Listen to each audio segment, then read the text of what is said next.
You're about to listen to the Weekly Business Hour podcast.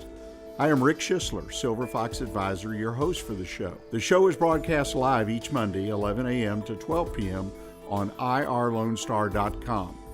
You can reach me on my Facebook page, The Weekly Business Hour, or by email at rick@irlonestar.com. The Weekly Business Hour is sponsored by Patricia Cooper Insurance Agency, Taylorized PR, Schooley Mitchell with Jerry Polio, and the Silver Fox Advisors. Thanks for listening, and I hope you enjoy the program.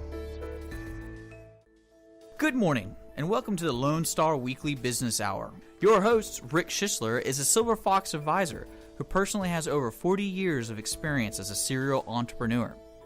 So sit back, pull out your pad and pencil, and get ready to take notes as we join Rick Schissler in his Lone Star Weekly Business Hour.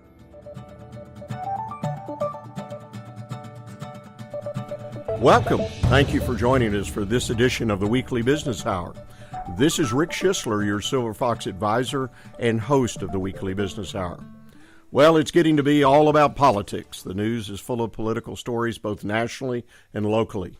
Here at Lone Star, we've had an open invitation to bring people in, the local politicians who are running for various offices, to come in and talk to the public through Lone Star about their positions. It's very interesting, the kind of things that go on in the political season, and it's something that really impacts businesses happened, perhaps not here in the Montgomery County area, but up in Iowa, where there's a lot of attention there, in New Hampshire on the national level. Business people have found it almost impossible, if not improbable, to be able to buy advertising on local television and radio. So it's interesting that they have been shut out, and some of them have sought alternatives, and I think that's really interesting. But what's important is, what does all this political rhetoric really mean to you and your business? I would suggest in general not a whole lot directly. You and your business may be affected because in like Iowa, your current advertising is not being paid attention to because so much political news, if you can get on the air in Iowa. And like I said, they have been shut out up there or been asked to pay ridiculously high prices. So our messaging as businesses might have been affected, particularly if we use radio or television. But remember one thing, don't panic. This happens every 2 to 4 years. And in fact, there are alternatives. I was reading a story in the Wall Street Journal last week, and one small business who spent several $1,000s a month on radio and TV advertising turned to more digital advertising using the internet, using Facebook and other things. And they said, guess what? Our phone's ringing just as much as it did when we ran ads on TV and radio. So there are alternatives. So my encouragement to you, if you're having a hard time finding places to advertise, look for alternatives. And second, as always, I warn you, don't make either long-term or short-term decisions when there is too much stress on you or your business. My suggestion is always stay focused on your business and the year ahead. Keep track of your metrics. Don't be too anxious to make a quick major decision on what happened yesterday, particularly if it was nationally or internationally. A business appears to be strong here in Montgomery County, strong enough that we can survive another political season. You're in the right place if you're a business owner, manager, or you're considering starting your own business, because the Weekly Business Hour is where Montgomery County comes to talk about the latest in business news, items to improve your business, and to hear from some of our own local business leaders on how they found success right here in Montgomery County. If you're ready to do business this week, then let's get started with today's show.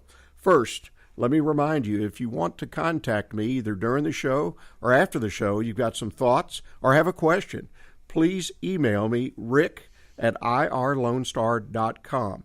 And if you enjoy the show, then I encourage you to like us on Facebook at the Weekly Business Hour page. Now, let's check in with Dick here at Lone Star and see what's going on with his business. Dick?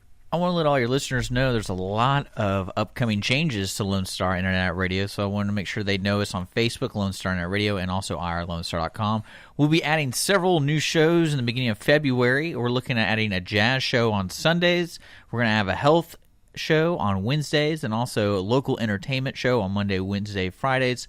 So just keep an eye out for all the announcements of the upcoming shows, and especially if your audience is interested in having a show on Lone Star Internet Radio, just contact me at dick@irlonestar.com or stop by the station in downtown Conroe, 208 North Main, right next to the Crichton Theater. Well, thank you, Dick. And see, ladies and gentlemen, the business in Montgomery County is strong. Lone Star Radio is adding shows to its agenda, and I encourage you to check them out. Next, let's talk about news hopefully you can use.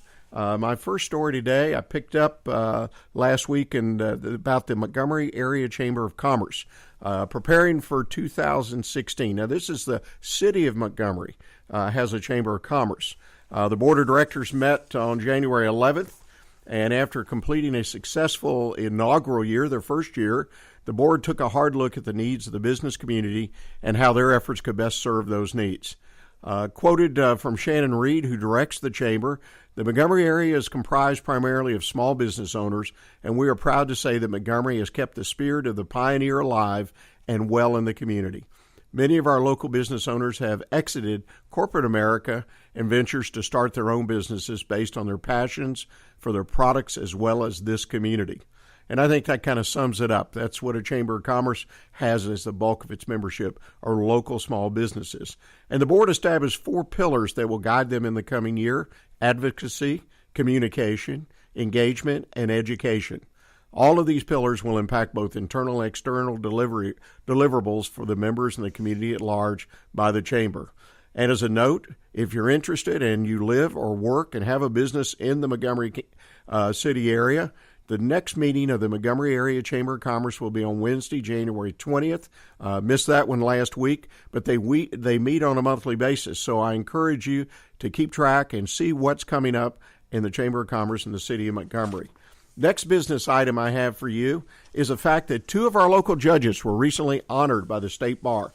And I think that's worth pointing out for all of us who are in the business world. Because the court system, and we have a special guest today who's going to talk firsthand about that, is a very important part of the business community. But let me go back to this. This was posted in the Conroe Courier by Jay Jordan on the 22nd of January. 2 state district judges in Montgomery County received honors for their contribution in the courtroom from the State Bar of Texas this past Friday. Judge Kathleen Hamilton, who presides over the 359th State District Court, and Michael Mays, who presides over the 410th State District Court, were honored through a statewide resolution by the State Bar, which held its quarterly meeting at the Woodlands Marriott. Judge Mays, who has been the only judge of the 410th since it was created in the late 1990s, was, quote, a pioneer among Texas courts in embracing all forms of technology, according to the resolution. It credits his use of online court dockets, video conferencing, and electronic pleadings for getting the honor, which helps expedite the judicial process. Judge Hamilton was recognized for her dedication to using specialized dockets, including the newly created Veterans Courts and Juvenile Drug Courts. Specialty courts work, said Judge Hamilton, who was elected judge of the 359th in 2002. And they're almost the only thing that does. I hope they continue to grow. I see how they accomplish a lot of the same things that probation does, but the probation officers have dozens and dozens of people to be responsible for, and they need all the help they can get. So there's a great honor to our local judges, and congratulations to both of them. Final business story today I picked up is don't offer big benefits until your company turns 3. Now, if you're in a startup mode or thinking about starting a company, or you're a newer small business, offering benefits, and I'm talking about health care, particularly retirement, 401k, one of the buzzwords out there. When do you offer those benefits? Do you start your business and you need those benefits to attract that first, second, third, fifth, 10th employee? It's an important issue because on the other side of that ledger is the cost. And most of the clients that I work with, when we look at their benefits cost, they run anywhere from 25, 28% to 35% of payroll. And it can be a big number. And I know when we look at financials on a monthly and quarterly basis, oftentimes that number sticks out. And quite frankly, when times get tough or business slows down or business is even growing too fast, if you will, and cash flow is tight, a lot of business owners look at that number and say, gosh, did I make a mistake in offering this real nice benefit package? Well, recently, and I think this is important to hear again, particularly if you're new business, a couple of management researchers, Dr. David S. DeGeest and Dr. Ernest O'Boyle, set about studying this issue, when you should offer benefits when you're starting a business or in the early years.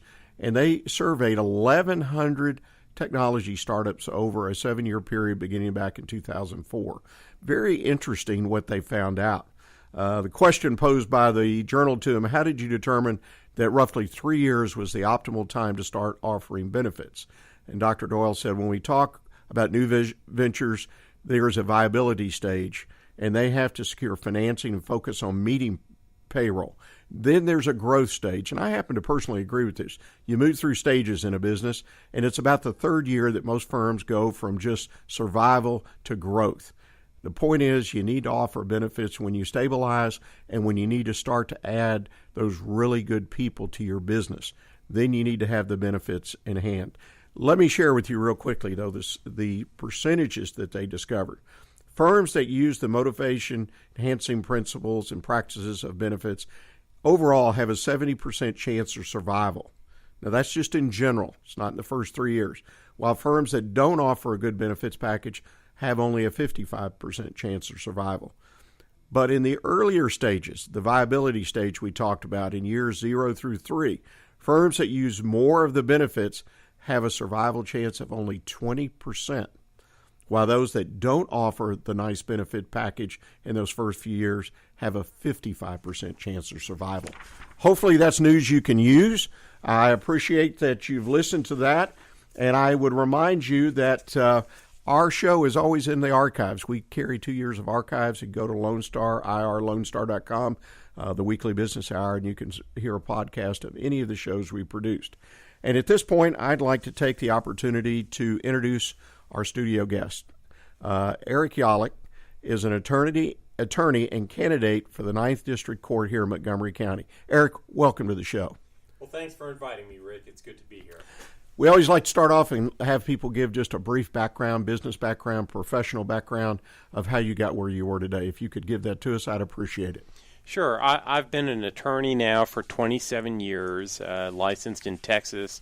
I also practice law in the state of Colorado and the District of Columbia. Board certified in commercial law and consumer law, and have been since about 1995.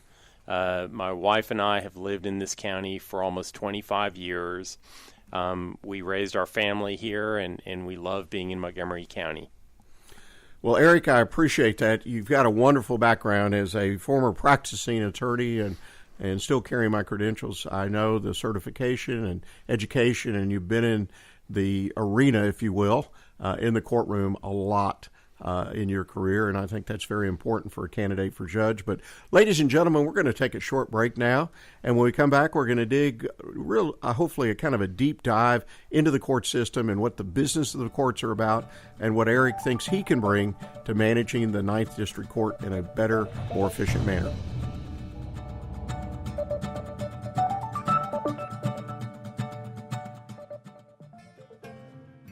Are you paying too much for your personal or business insurance?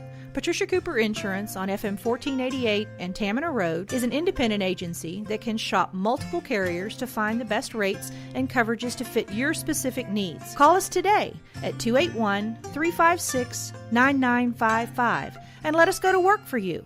Patricia Cooper Insurance, where our customers are treated like family.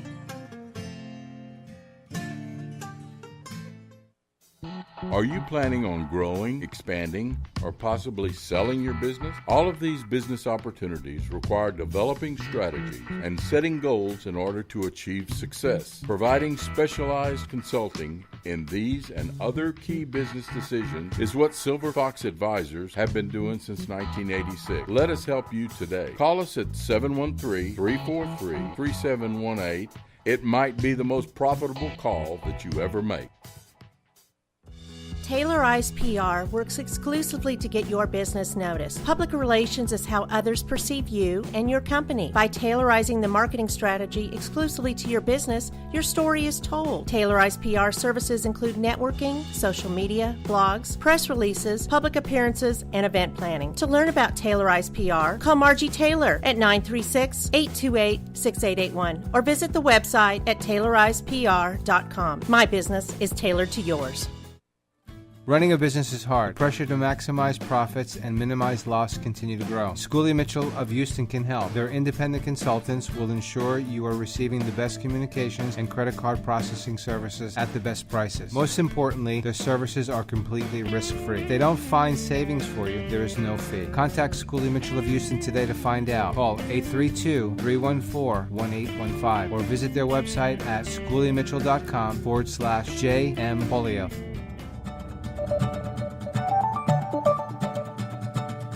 You are listening to the Weekly Business Hour, and this is Rick Schissler, your Silver Fox advisor and host.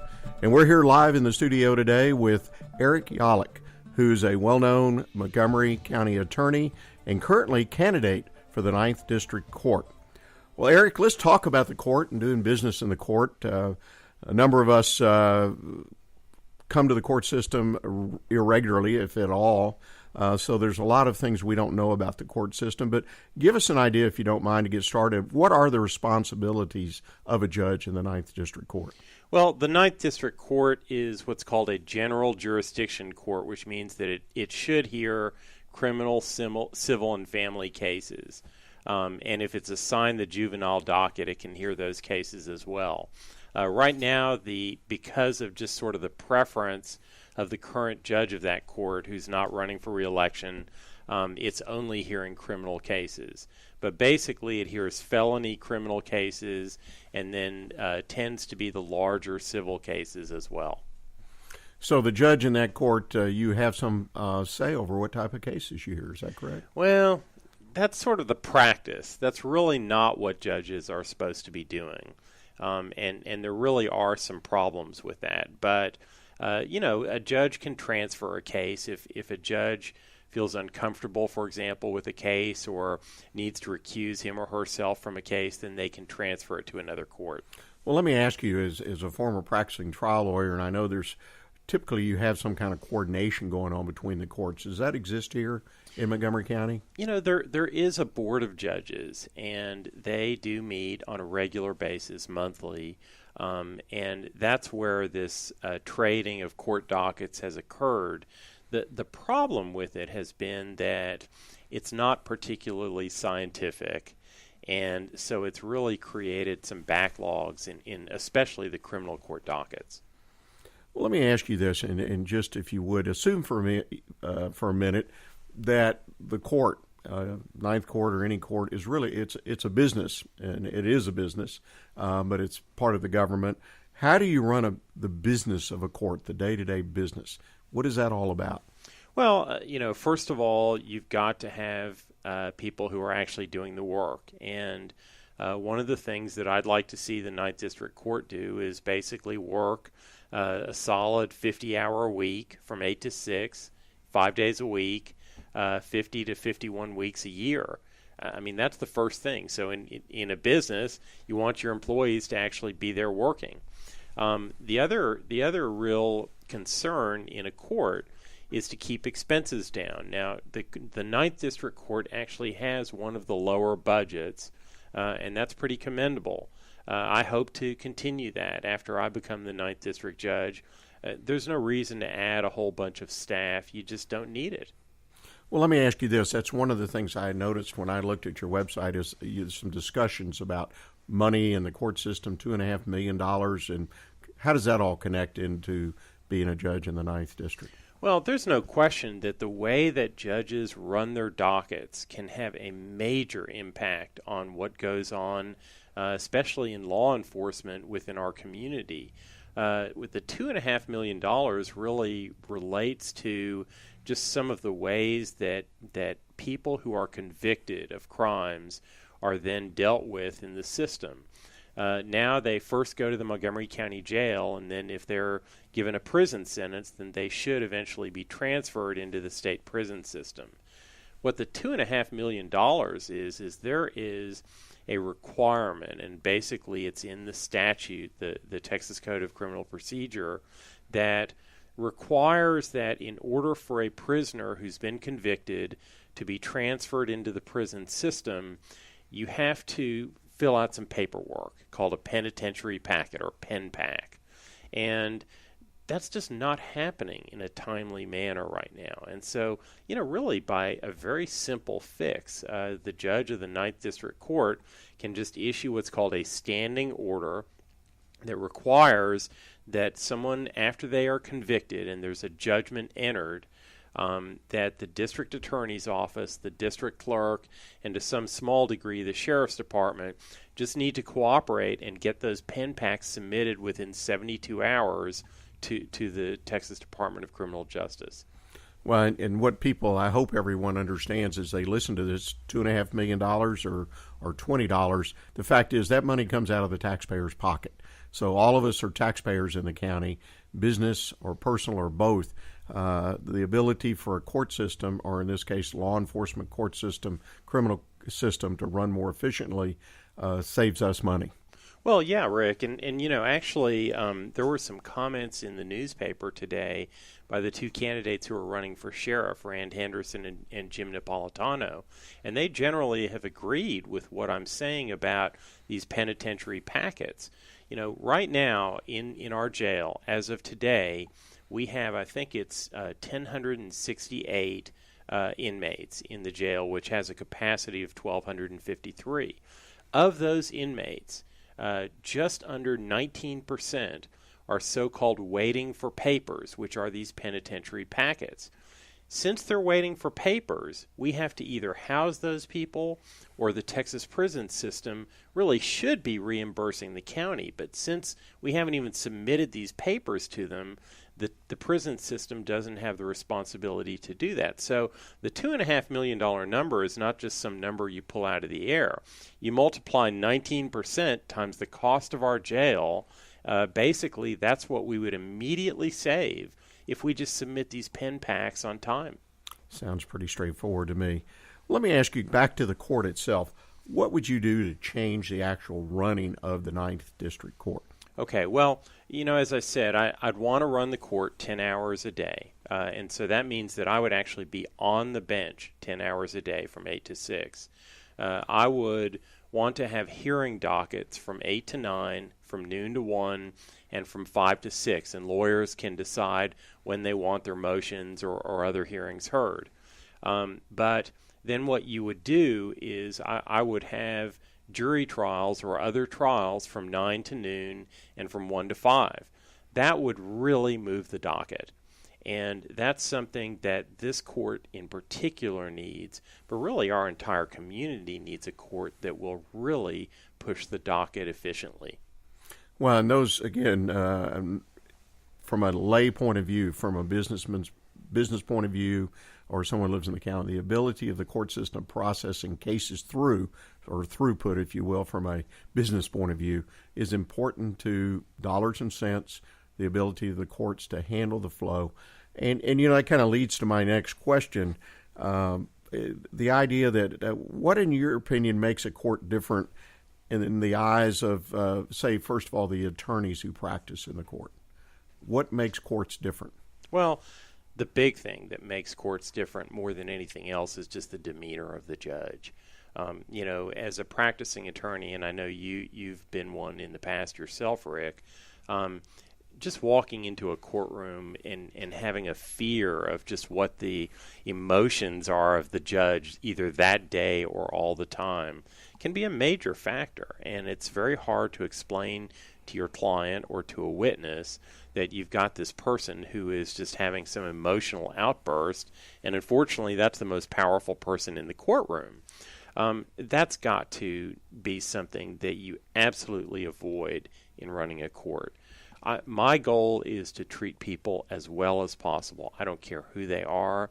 I don't care how badly they're acting up. I mean, yes, I want an orderly courtroom, but at the same time, there's no reason not to treat people well. It's very stressful when you're in the courtroom. Well, let's talk about the same question, but for jurors or potential jurors. The call to jury duty is very few people respond in a positive way. What can you do in the courtroom itself? I know there's a jury pool and a system that runs for all the courts, but in the court, what can we do differently to make, in the case of if you were elected to be judge of the 9th District, that would make jurors feel more positive about the duty they're performing? Well, as I said, I would want jury trials to run from 9 to noon and 1 to 5, 5 days a week, or other trials as well.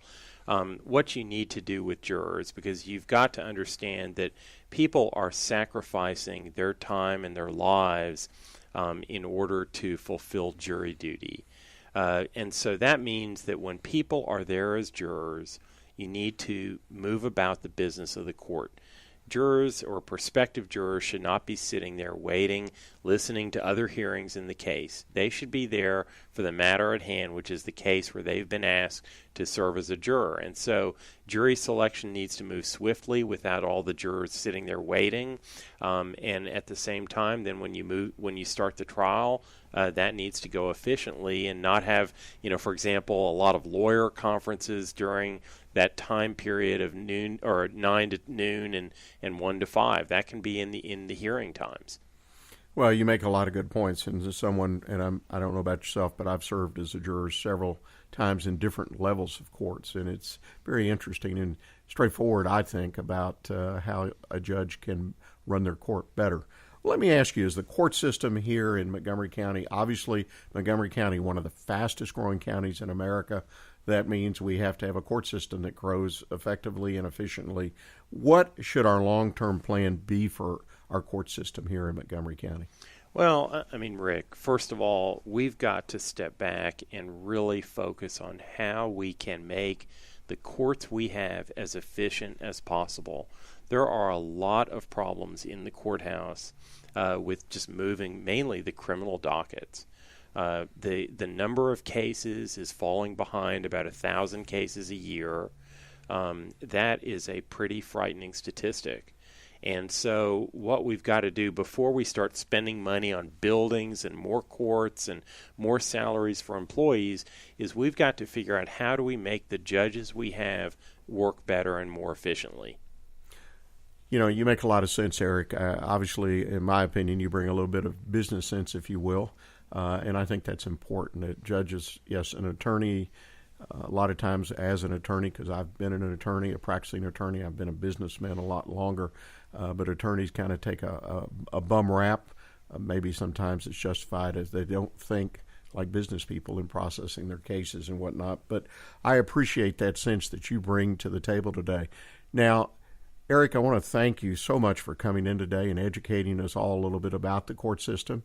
As we finish up this segment, any last comment that you would like to make to our listeners? Well, Rick, this is an important election. I think that people need to look and see that we really do need reform in our courthouse. County Judge Craig Doyle has been expressing his concern over the last several months about how much our court system is costing the county. And the voters of this county really have an opportunity to have a real impact, not only on the stress to our commissioner's court, but on the stress to themselves as taxpayers. Well, I think that's a good point. Well, Eric, again, thank you. And ladies and gentlemen, we're going to take a short break. And again, remember, if you have a question, either during the show or after the show, please email me at rick@irlonestar.com.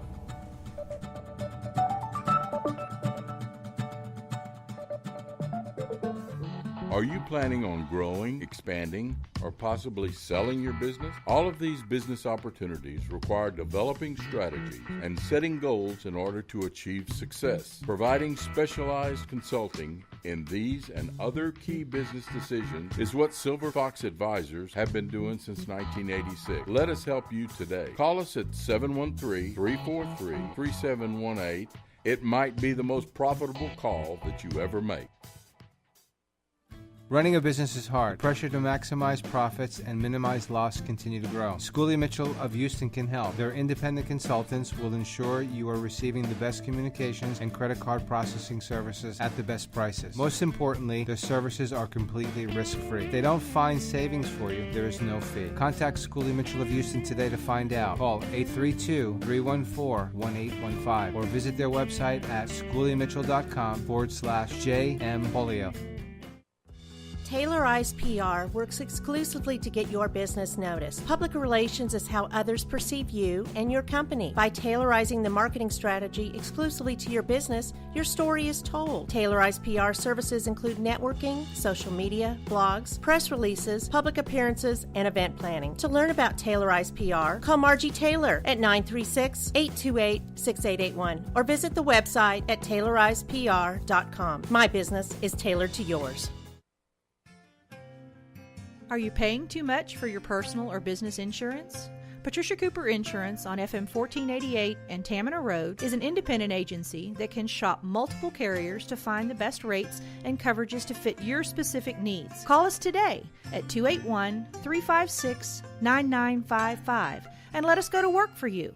Patricia Cooper Insurance, where our customers are treated like family.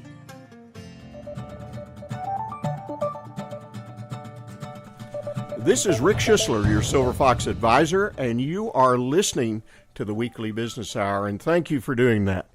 This is the part of the show where we have hopefully some business ideas and tips that you can use in your business, in fact, even hopefully today.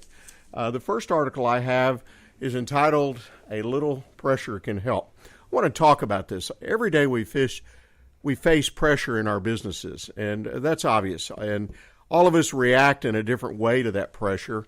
But I was reading an article recently in Inc. magazine, which is one of the publications I encourage all business owners or those who are thinking about opening a business to subscribe to. Inc. magazine back in December, actually was published in January.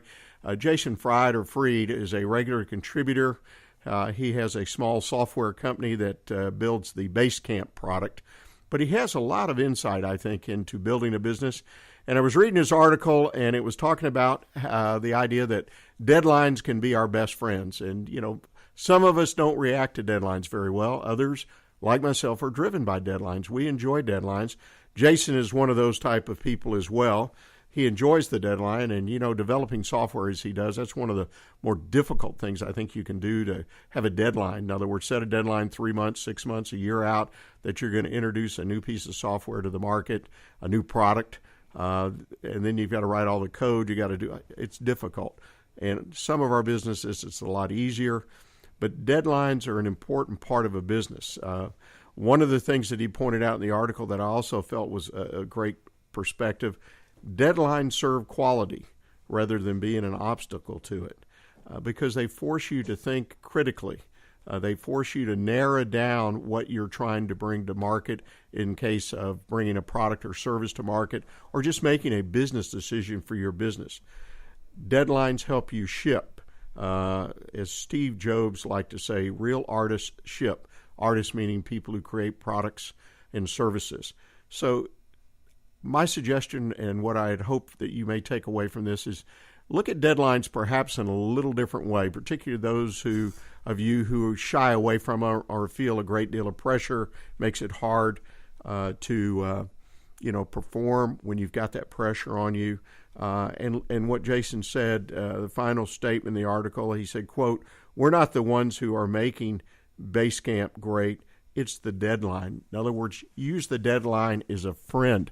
Let it motivate, let it push you, and when necessary, and I think this is important, let it help define and redefine what it is you're actually trying to decide. Because many times we overload ourselves when we're trying to put something together or make an important decision, and if we just cut it down to simple, like a one-page business plan, sometimes it's a lot easier to deal with, a lot easier to communicate with, and personally I believe many, many times it gives you the best of all possible answers.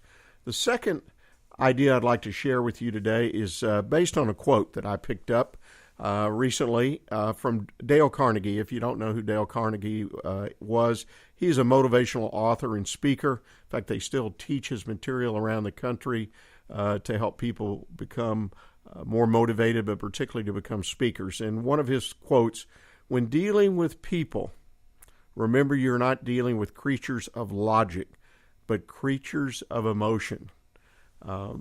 That's an important thing to understand, that when we are working in our businesses at all levels with all people, and by all people I mean customers, clients, dealing with employees, prospective employees, dealing with vendors, a group that's often forgotten. Many times when we are talking to them, we are working with them, we are negotiating with them, we are presenting to them, whatever the situation is, their emotions, and everyone has a different emotional level, I believe, but a lot of times we are dealing with more emotion than either we're willing to admit or that we are unable to recognize. And I think that's what Mr. Carnegie was saying here. I'm a very logical thinker most of the time, and sometimes I bump into that emotional wall myself. And I don't realize that the person I'm talking to, that I'm trying to convince or try to convey a concept or an idea or trying to sell something to, is dealing on a different plane. That's the emotional plane. It's always there. It's always in every one of us, in every business situation, particularly as well as personal situation. So don't forget the emotional plane, that we all, to one extent or another, are creatures of emotion. It's just as important as the logical emotion when I am working with people in all areas. So listen to Mr. Carnegie. He's got a lot of good things to say, and I can encourage you, if you pick up an article or a book, you'll probably learn something if you take a look at it. The next thing I'd like to talk about is perseverance. And this was another quote I picked up recently from Steve Jobs. I'm convinced that about half of what separates the successful entrepreneur from the non-successful ones is pure perseverance. Now, if you know anything about Steve Jobs, you saw the recent movie, you read a book, story, followed his career. He is the one of the great perseverers, if you will, if there is such a word, but his perseverance through success and failure, and I know he had a lot of faults, as people like to talk about. He might have not been the best boss to work for, but he as an individual persevered. He worked through everything thick and thin to get where he wanted to get and to take his businesses. And I think perseverance is very important, because let's face it, all of us, everyone listening to this podcast, everyone we meet has had a failure or two in their business or professional life. And our ability to persevere through those failures, the ability to meet challenges, to look at a challenge as it comes our way, to prepare if we have time to prepare, to think through it and persevere through it, is very important. I have one warning here, though, and I personally found myself in this position years and years ago, is sometimes we put our heads down, and those of us who feel perseverance is really super important, and we continue to plow ahead in a business venture in my case, that really was not going to work, at least not under the conditions that we were trying to grow it. And perseverance, if you will, kind of clouded our vision, clouded our eyes. We didn't see really where we were until it was too late. And that led to the one failure I had in business, which failure is a great experience in a sense that it was a great learning experience. It was the first business experience I had. But you've got to temper and moderate everything, and perseverance is one of it, of those issues that needs to be tempered and moderated. But the fact is, if we don't have perseverance, I believe it's almost going to be impossible, if not improbable, for us to go anywhere on any kind of schedule. The last idea I'd like to talk about today that I believe will help a lot of people, and that's referrals. We talk about it a lot in business circles, a lot in business associations that we have. We all in business one way or another do networking, whether it's at church, at social gatherings, or for a lot of us, particularly those who start businesses, we look for ways to find groups where we can do networking and seek out referrals. But, referrals should happen every day. Not that you have to get a referral every day, but your existing customers should be the most important source of your referrals. But kind of do a deep dive for just a minute with you on referral generating activity. a little checklist, if you will, and I came across some information about this, and I started thinking about it and expanded it, and let me offer you a few points here. Be sure that your business has a written vision that you can communicate to your customers. In other words, stay on point, stay on focus. Make sure you're just not talking from the seat of your pants, so to speak, because it's important that your clients really understand consistently what your business is about, particularly if you want them to become that primary referral source.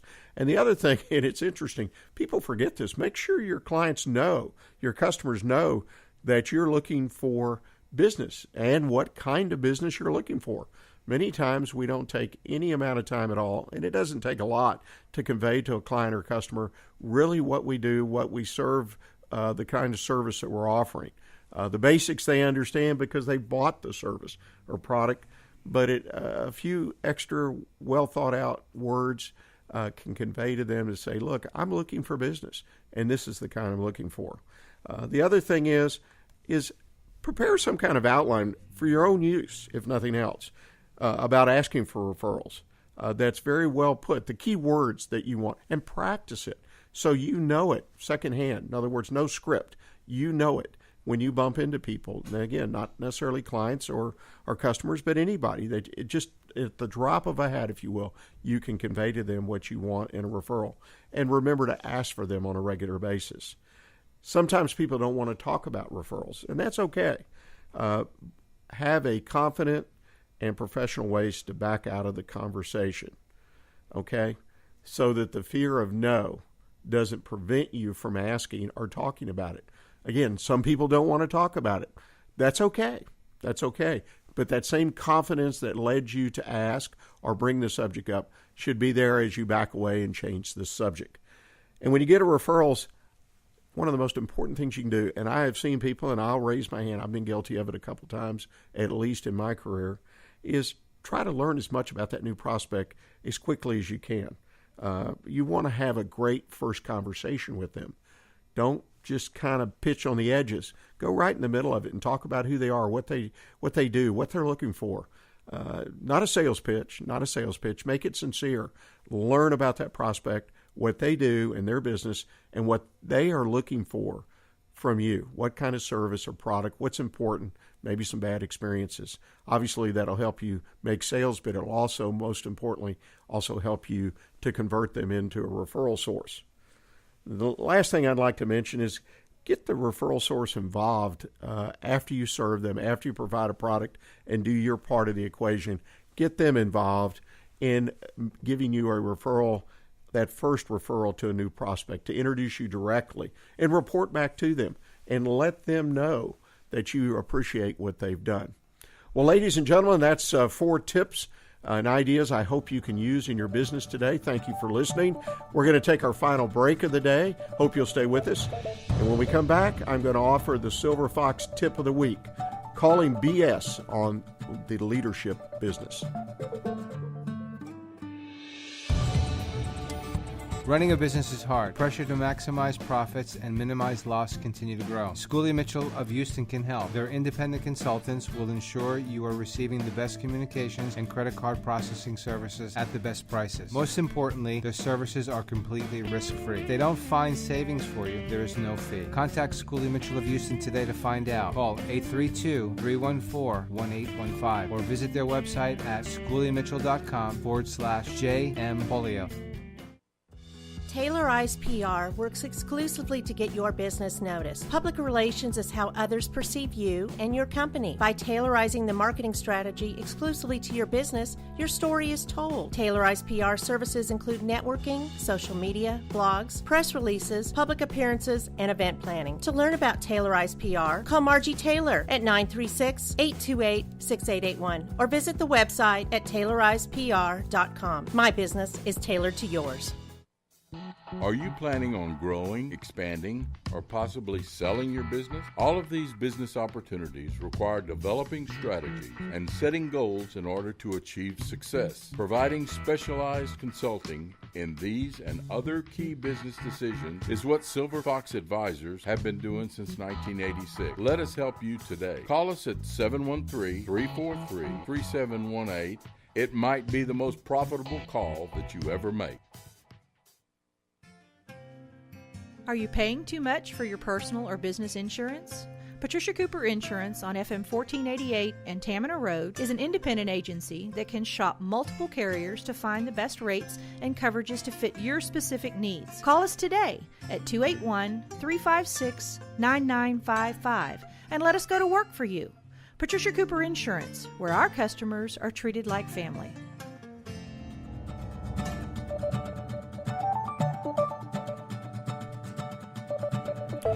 This is Rick Schissler, your Silver Fox Advisor and host of the Weekly Business Hour.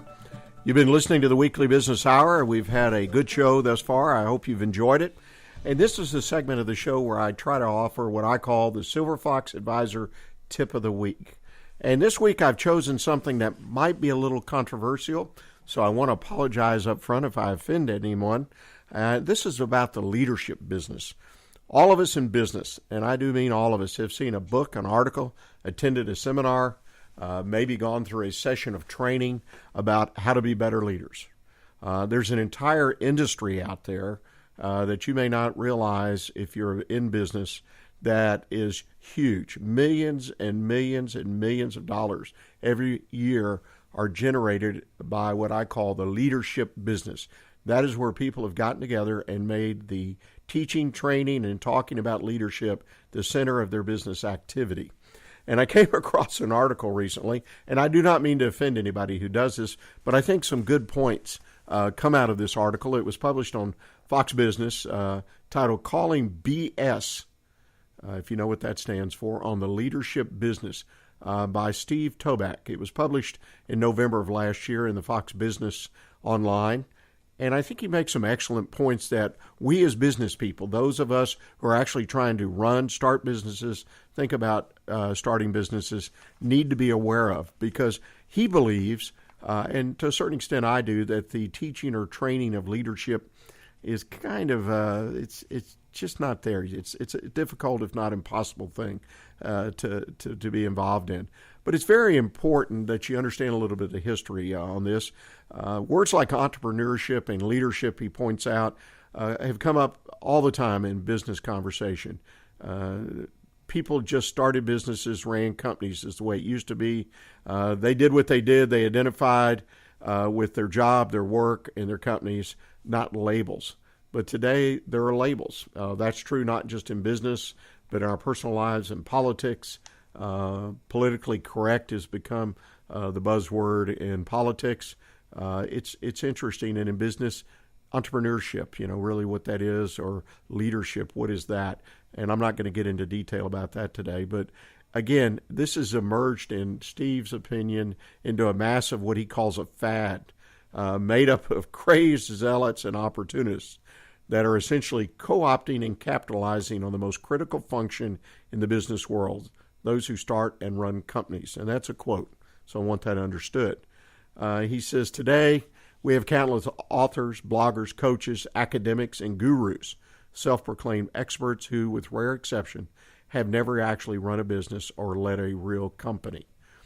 That's where I start to agree with some of the things he said. I think the fact that you have to have experience. If I'm going to teach leadership, I need to have some experience. And again, I respect there are people that will disagree with me, but I respectfully disagree back to them. I think firsthand experience is an important ingredient to be a teacher of most subjects. And I really think it's important if you're teaching a business subject such as leadership. Tell you why that's an issue. It's because, and again, I agree with what he says, it's not a discipline. It's not something you can go to school and learn. They can't sit in a class on leadership and learn about leadership. Now, what I can do is to sit in that classroom or read the book or listen to the lecture online and learn about my leadership qualities and how I might be able to refine them. In other words, it's going to be something that I listen to, but in a sense, I'm going to teach myself. I'm going to absorb this. I'm not going to get an outline or a guide or a list of 1 through 10 of the things I must do to be a good leader. Yes, you will be given those things, but I don't think that's going to make you a great leader. It's very important. And one of the things he pointed out I thought was interesting, when you read some of the books by the great management consultants, note that he's not criticizing management consultants and CEOs such as Peter Drucker, Andy Grove, Mark McCormick. You really don't find words in their writing like leadership and entrepreneurship because they're not talking about that. They're talking about running a business. And the reality is that a lot of times leadership folks that teach, train, coach this are basically one-person companies. In other words, they're self-employed people who've abandoned the labor force and set up a business without really any hands-on experience of being responsible for the results of being a leader. You know, it seems the more we talk about leadership and entrepreneurship, it consumes an enormous amount of time, communication. We have tweets, we have Facebook. It's all around us. I mean, I know that. And I read a lot of the things that are posted. And I don't object to that because I find it to be helpful to understand sometimes a perspective. But ultimately, I have to make it my perspective, and I've got to develop my own leadership style. Apparently recently, and I find this interesting, a Stanford University business professor, Jeffrey Pfeffer, published a book called Leadership BS, Fixing Workplaces and Careers One Truth at a Time. He calls the multi-million-dollar leadership industry has done little to improve executive careers, toxic workplaces, or employee engagements, and goes on in the book, Dr. Pfeffer does, explaining why this is true based on statistical and data analysis. What is also true that many of the people in the leadership game, Mr. Toback says, they're amateurs. Point is, I guess, in the whole exercise here is beware. We always need to be aware of who we listen to, who we seek guidance from. One of the things he points out that I think is important is that every company in every organization on earth is a construct of men and a function of human condition, meaning it's more about human psychology and relationships than anything else. If we have dysfunctional people, and we always will and always have, and these are in families, organizations, communities, cities, nations, and yes, in the culture of perhaps even our own company, we've got to learn how to deal with those things.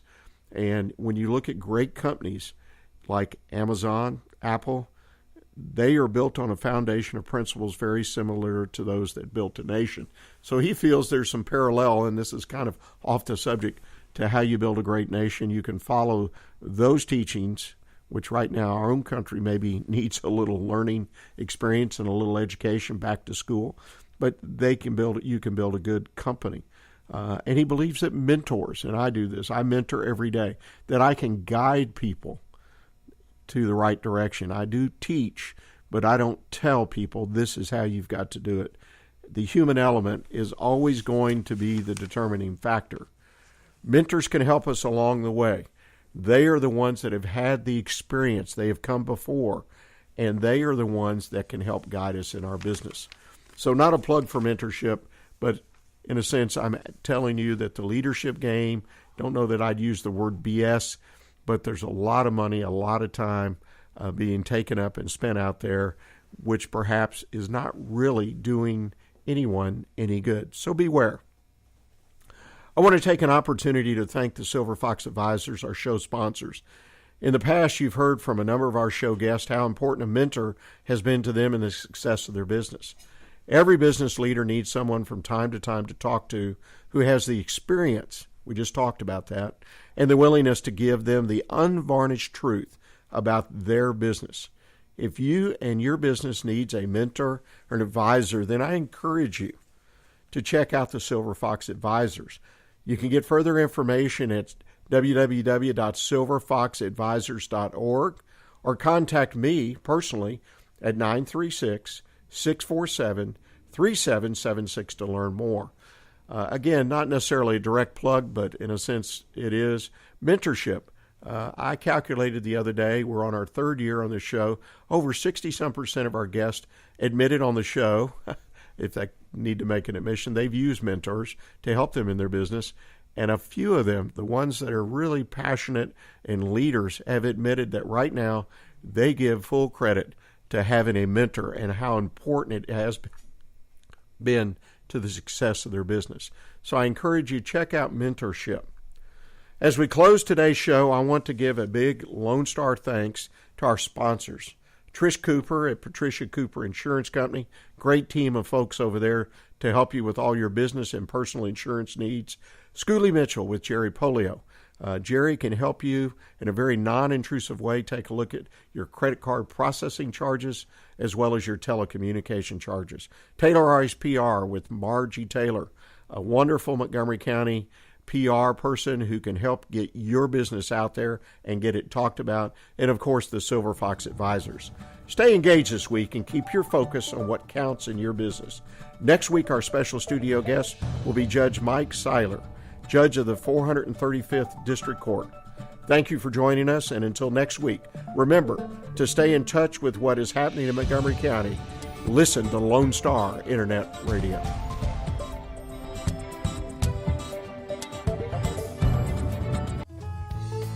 Thank you for checking out a podcast on Lone Star Internet Radio. Lone Star Internet Radio is Montgomery County's community radio station, broadcasting from the heart of Conroe, Texas. If you are interested in sponsoring a program for Lone Star Internet Radio, just visit us online at irlonestar.com or message us on Facebook. We are always taking song requests on Twitter, and if you are interested in getting involved with the station by either hosting your own show or if you want to be a DJ, just contact Dick at irlonestar.com. Lone Star Internet Radio, Montgomery County's community radio station.